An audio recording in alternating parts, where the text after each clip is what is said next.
اور میں ایک اور بات آپ کو یہ یہاں سمجھا دوں کہ یاد رکھیے کہ اب کفار کا امتحان نہیں ہے. اب جو مشرک ہیں انہوں نے سراسر انکار کر دیا. مثال کے طور پہ میں آپ کو یہ بات اس انداز کے ساتھ سمجھاتا ہوں کہ پولیس والے اعلان کرتے ہیں جی پولیس کی بھرتی ہے، وہاں سے جو سلیکٹ ہو جاتے ہیں، جن کی سلیکشن ہو جاتی ہے، اب امتحان ان کا شروع ہوتا ہے. جو ریجیکٹ ہو جاتے ہیں ان کا ہوتا ہے. جو ریجیکٹ ہو گئے وہ اپنے گھروں میں بیٹھ گئے، انہوں نے کہا کہ ہمیں پولیس کی ملازمت نہیں مل سکتی. اب جو سلیکٹ ہو گئے ہیں اب ان کی ٹریننگ شروع ہو گئی ہے. اب جب ان کی ٹریننگ شروع ہوئی ہے تو اب ان کو دوڑائیں گے بھی، اب ان کو سکھلائیں گے بھی، گولی چلانا بھی سکھلائیں گے، دشمن کو کیسے پکڑنا ہے. سردی اور گرمی میں ان کی سال بھر ٹریننگ رہتی ہے. اب وہ جو خوبصورت نوجوان ہوتا ہے سال کی ٹریننگ کرتا ہے وہ کمزور ہو جاتا ہے، اس لیے کہ اس کا امتحان شروع ہو گیا جو سلیکٹ ہو گیا. ایسے ہی یہ بات یاد رکھ لیں، جس نے کلمہ پڑھ لیا، ایمان کے دائرہ میں وہ داخل ہو گیا، اب اس کا امتحان شروع ہو چکا ہے. اب اس کا امتحان شروع ہو چکا ہے. اب وہ اس امتحان میں گزرے گا. اگر اس امتحان کے دوران اس پر جو آزمائشیں آتی ہیں، اگر ان کے اندر وہ ڈٹ گیا، ان آزمائشوں کو صبر کے ساتھ، استقامت کے ساتھ اس نے برداشت کر لیا، وہ اللہ کے قریب تر ہوتا رہتا ہے. اور جو ان مصائب کو، پریشانیوں کو برداشت نہ کر سکا، وہ اس امتحان میں ناکام ہو گیا تو وہ اللہ سے دور ہو جائے گا.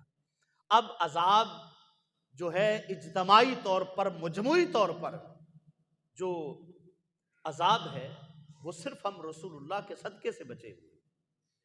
اگر ہم مجموعی طور پر امت مسلمہ کا ذکر کریں، تذکرہ کریں مجموعی طور پر، تو اخلاقیات کا ہمارے ہاں ایک ایسے سمجھ لے جس کو کہتے کہ جنازہ نکلا ہوا ہے.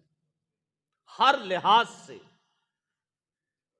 حقوق اللہ تو ادا کرنا یہ تو بڑی دور کی بات ہے، حقوق العباد کے حوالے سے، بندوں کے حوالے سے. اور حالانکہ یہ راز کی بات آپ کو یہ بتائیں، راز کی بات یہ ہے کہ جن صوفیہ کرام نے اللہ کو پایا ہے، انہوں نے زیادہ عبادت کے ذریعے نہیں بلکہ بندوں کے ساتھ جو محبت اور پیار ہے اس کے ذریعے اللہ کا قرب زیادہ حاصل کیا. جتنا انسانیت کے ساتھ پیار ہوگا اور انسانیت کے حقوق کا خیال رکھے گا.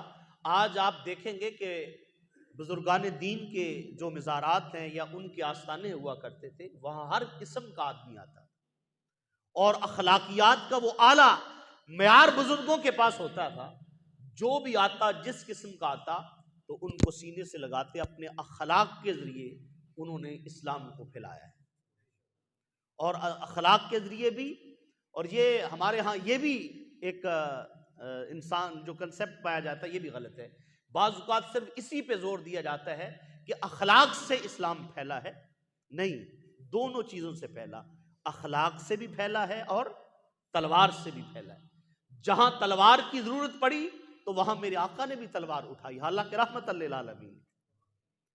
وہاں تلوار تھی تو تلوار اٹھائی، جہاں اخلاق کی ضرورت تھی تو وہاں اخلاق سے کام لیا. اور جہاں تلوار کی اور جہاد کی ضرورت تھی تو میرے آقا سپہ سالار ہونے کی حیثیت سے صف اول میں موجود ہوا کرتے.